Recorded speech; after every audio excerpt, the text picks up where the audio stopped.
नमस्कार, मैं रविंद्र कुमार और हमारे साथ हैं हरिकेश्वर राम जी। आइए हम आज बात करेंगे बिहार सरकार का जो प्रमोशन का नया नियम निकला है उसके विषय में, क्योंकि कर्मचारी में एक कंफ्यूजन है कि आखिर एससी एसटी ओबीसी को इससे फायदा होने वाला है या फिर वो नुकसान में जा रहे हैं या उनका क्या होने वाला है। स्थिति स्पष्ट नहीं होने के कारण लोग कंफ्यूज हैं, क्या समझे क्या नहीं। और ये तमाम चीजों को क्लियर करने के लिए आज हमने ये वीडियो बना रहे हैं। हमारे साथ हैं हरकेश्वर राम जी। ये कई संगठनों में है और कर्मचारी से जुड़े कई संगठनों की बात भी करते हैं और उससे जुड़े हुए लोग हैं, जानकार भी हैं। आइए हम इनसे जानना चाहेंगे कि बिहार सरकार का जो नया पॉलिसी आया है, खास करके रिजर्वेशन में, प्रमोशन में रिजर्वेशन का, इसमें आपको क्या कहना सर, नया वाला के बारे में? जो नया सरकार का नोटिफिकेशन आया है जी संकल्प निकला है, जी उस संकल्प में एससी एसटी को प्रोन्नति नहीं दी जाएगी, ये क्लियर मान ली है। मतलब एससी एसटी को छोड़ के जी गैर अनुसूचित जाति और जनजातियों के लिए ही ये आदेश निकला है और उन्हीं को प्रोन्नति दी जाएगी। जबकि सुप्रीम कोर्ट का आदेश था स्टेटस को का। स्टेटस को का मतलब होता है कि यथा स्थिति बरकरार रहेगा, न किसी को प्रमोट किया जाएगा न किसी को डिमोट किया जाएगा। तो ये ऑर्डर सबके लिए था, शेड्यूल कास्ट के लिए भी था और जनरल के लिए भी था। लेकिन सरकार ने जो आदेश निकाला, तो एक तो कोर्ट का अवहेलना किया, स्टेटस को के बावजूद भी आदेश निकाला प्रमोशन देने का, और दूसरा अगर दे भी रही है तो शेड्यूल कास्ट और शेड्यूल ट्राइब्स को डिस्क्रिमिनेट करके दे रही है। तो जब सशर्त प्रोन्नति ही दी जा रही है, क्लियर कट प्रोन्नति नहीं दी जा रही है, सशर्त प्रोन्नति दी जा रही है कि सुप्रीम कोर्ट के अंतिम ऑर्डर जो आएगा उसके फलाफल पर प्रोन्नति ये निर्भर करेगा। तो जो सशर्त प्रोन्नति दी जा रही है तो वो सशर्त प्रोन्नति एससी और एसटी को भी दिया जा सकता था, लेकिन बिहार सरकार ने एससी एसटी को उसे वंचित किया। इसका मतलब कि एससी एसटी के साथ भेदभाव किया और एससी एसटी को प्रोन्नति देने से मना कर दिया और उसको डिस्क्रिमिनेट किया। पहला तो ये मान लीजिए हो गया, मतलब शेड्यूल कास्ट को एक तरह से डिस्क्रिमिनेशन मान लीजिए हो गया। आज संविधान में डिस्क्रिमिनेशन के खिलाफ मान लीजिए सारा नियम है, इसके बावजूद भी डिस्क्रिमिनेशन मान लीजिए किया गया, भेदभाव किया गया। पहला तो मान लीजिए ये हो गया। दूसरा, लोगों को भ्रम में डाला गया। सरकार का कहना है कि हमने 17% जो एससी और एसटी का होता है, 16% शेड्यूल कास्ट का और 1% शेड्यूल ट्राइब्स का, तो 17% सीटों को हम फ्रीज करके रखे हुए हैं। ये किसी को हम नहीं देंगे, मतलब हम जनरल से नहीं भरेंगे, उतना सीट हम खाली रखेंगे, ठीक है। और दूसरे में कंफ्यूजन वाली बात ये और बोल दिया कि जैसे ही तो 17% का रहेगा ही, और जनरल का भी जो निकलेगा 83%, उसमें भी हम देखेंगे, कोशिश करेंगे कि शेड्यूल कास्ट का अपना 17% आ जाए। तो जितना अपने मेरिट पर, ओन मेरिट पर, बेसिक ग्रेड के वरीयता के आधार पर जितना आ गए सो आ गए। अगर नहीं आएंगे तो बाद में मान लीजिए कि जो है ना, जब इनके पक्ष में फैसला आ जाएगा तो उतना रेस्ट जो है उसे ले लिया जाएगा, ये आदेश निकला। तो इस तरह से कंफ्यूजन क्रिएट हुआ कि 17% तो पहले रोक कर रखा हुआ है, अब फिर इसमें से भी 17% शेड्यूल कास्ट को देने का मिलेगा, मतलब 17 34%। तो ये कंफ्यूजन मान लीजिए क्रिएटेड है, समझे। तो अब इसको कंफ्यूजन को दूर करना पड़ेगा।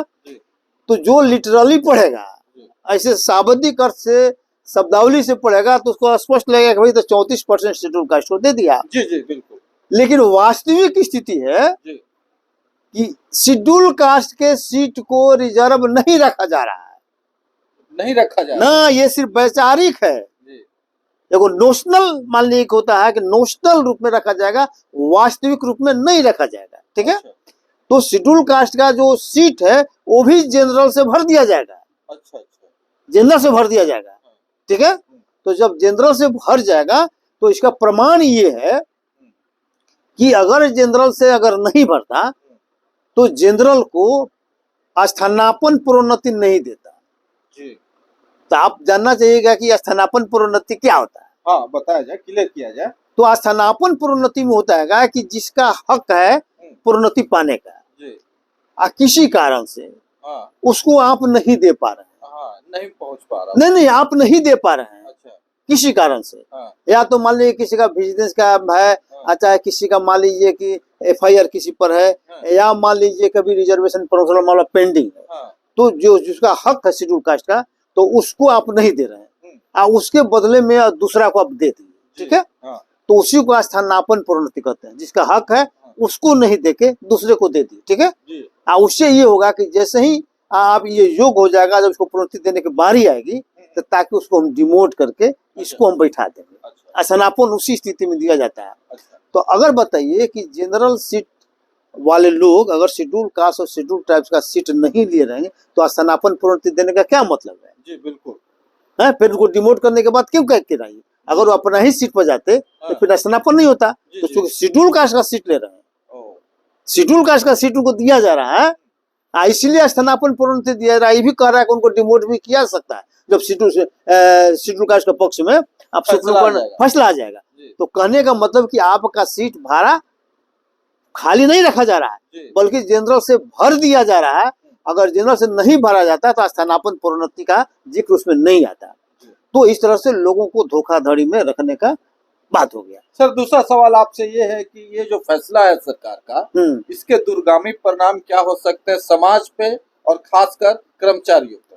दूसरा मतलब सबसे बड़ा उसका ये होगा समाज पर कि अगर जिसका अगर शेड्यूल कास्ट का प्रोन्नति नहीं होता है, जो जिस पद पर है उसी पद पर रह जाएगा। जब चूंकि रिजर्वेशन आप दे नहीं रहे, उसको अलग से 17% आप दे नहीं रहे, तो नतीजा क्या होगा कि इसका जो प्रोन्नति ऊपर नहीं होगा, जब ऊपर प्रोन्नति होकर नहीं जाएगा तो वहाँ सीट खाली नहीं होगा। तो जब सीट नहीं खाली होगा बेसिक ग्रेड का, तो नए लड़कों का जो पढ़ लिखे इंजीनियरिंग करके आ रहा है, चाहे मान लीजिए नौकरी में आना है, BPSC में जाएगा, या उसके लिए जगह खाली नहीं होगा। जब जगह खाली नहीं होगा तो उससे नियुक्ति नहीं होगी। तो कहने का मतलब सिर्फ इन्हीं का नहीं हो रहा, जो नया आने वाला है उसका भी रास्ता बंद मान लीजिए किया जा रहा है। ये वही हो गया। दूसरे में इस आदेश का सबसे बड़ा गड़बड़ चीज ये है कि संविधान का उल्लंघन करके मूल कोटि की वरीयता के आधार पर प्रोन्नति देने का आदेश निर्गत किया है यह आज सरकार ने, पहला। दूसरा सबसे बड़ा मामले गड़बड़ी है, ये कहा कि शेड्यूल कास्ट के लोग अगर जनरल कोटा में चले जाते हैं, कम्पीट कर जाते हैं, तो उनका गिनती जो है आरक्षण कोटि में ही किया जाएगा। अच्छा, मतलब 17% से ज्यादा उनको कभी भी किसी भी हालत में नहीं मिलेगा अगर अपने मेरिट पे भी आए तो। नहीं तो ये तो गलत है। ये तो जबकि स्टैंडिंग रूल है, अभी एग्जिस्टिंग रूल है कि भाई शेड्यूल कास्ट के लोग या शेड्यूल ट्राइब्स के या बैकवर्ड क्लास के लोग, वह आरक्षित श्रेणी के लोग अगर गैर आरक्षित श्रेणी में अनारक्षित श्रेणी में कम्पीट करते हैं, जाते हैं, तो उनकी गिनती अनारक्षित श्रेणी में होगा, आरक्षित श्रेणी में नहीं होगा। तो यही नियम है। लेकिन इसके विरुद्ध लालू, नीतीश और तेजस्वी की सरकार ने ऐसा आदेश निकाला जो बैकवर्ड क्लास के भी खिलाफ है। इस एक तरह से ऐसे कहिए कि अगर आप 17% तक आप सीमित हो गए, OBC को 27% तक अगर सीमित मान लीजिए कि हो गया, अभी बिहार में तो 17-33 है, तो मतलब 50% जनरल हो गया, मतलब 50% सीट एक तरह से आप उल्टा मान लीजिए कि रिजर्व कर दिए सामान्य के लिए। उल्टा मतलब होता ना कि रिवर्स डिस्क्रिमिनेशन हो गया।